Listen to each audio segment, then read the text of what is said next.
Welcome to The Explainer. We're here to break down a handshake that, honestly, has the whole world watching. The recent meeting between India's Prime Minister Modi and China's President Xi. So here's the big question we're tackling today. When two huge rivals finally meet after years of really dangerous tension, what are we actually looking at? Is this a genuine truce, or is it just a pause in the game? We're going to get into what really happened and what it signals for the future. Okay, let's dive right in.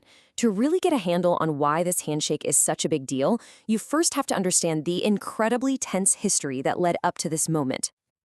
Let's not forget the deadly clashes back in 2020 in the Galwan Valley pushed these two nuclear-armed neighbors right to the edge. Since then, it's been this long, slow, grinding path to de-escalation, with just some partial troop pullbacks. So this meeting at the Shanghai Cooperation Organization Summit, this was anything but a casual chat. It was a very, very carefully planned attempt to put a floor under a relationship that had become incredibly fragile.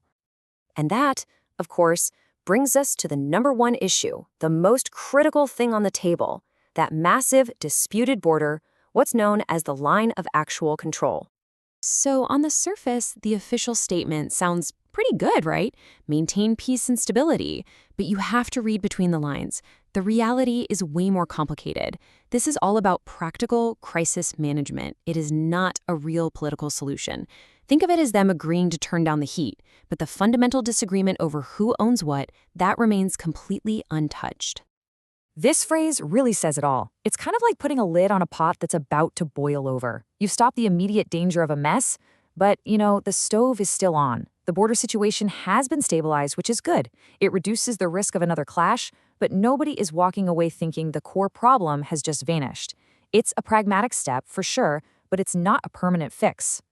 Now, beyond just the urgent security issues, the conversation also moved into economics, and this is where China showed up with a very clear, very specific agenda.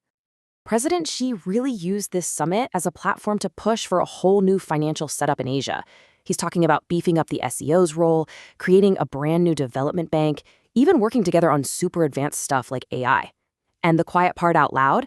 The goal is to build a system that can act as a real alternative to the US dollar and all the Western-led financial institutions.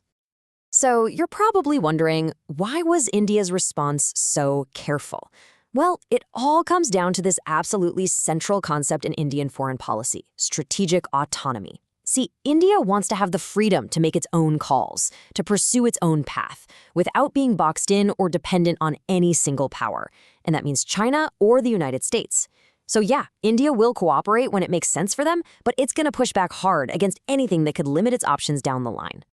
All right, let's zoom out for a minute because this meeting didn't just happen in a bubble. We've got to see how it fits into the much bigger, messier global picture.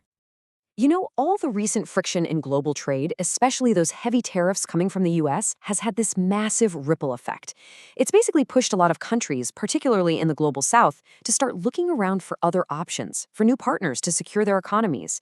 And this whole situation, it creates the perfect strategic opening for China to step in and say, hey, we've got a different vision, making its proposals, like that SCO bank, suddenly look a lot more appealing to some folks.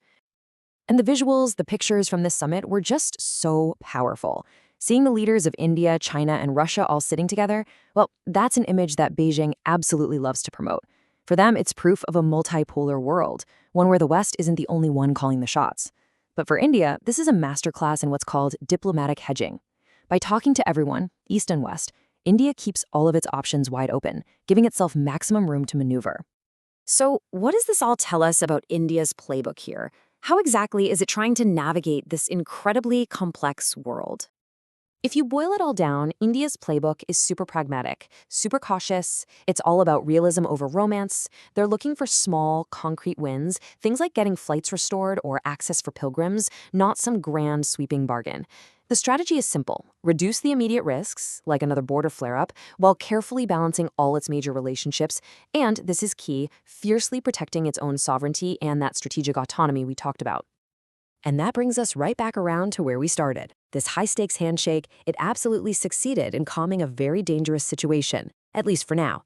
But it hasn't solved a thing when it comes to the deep underlying competition between these two giants. The strategic game of balancing and hedging and competing, that's really only just getting started.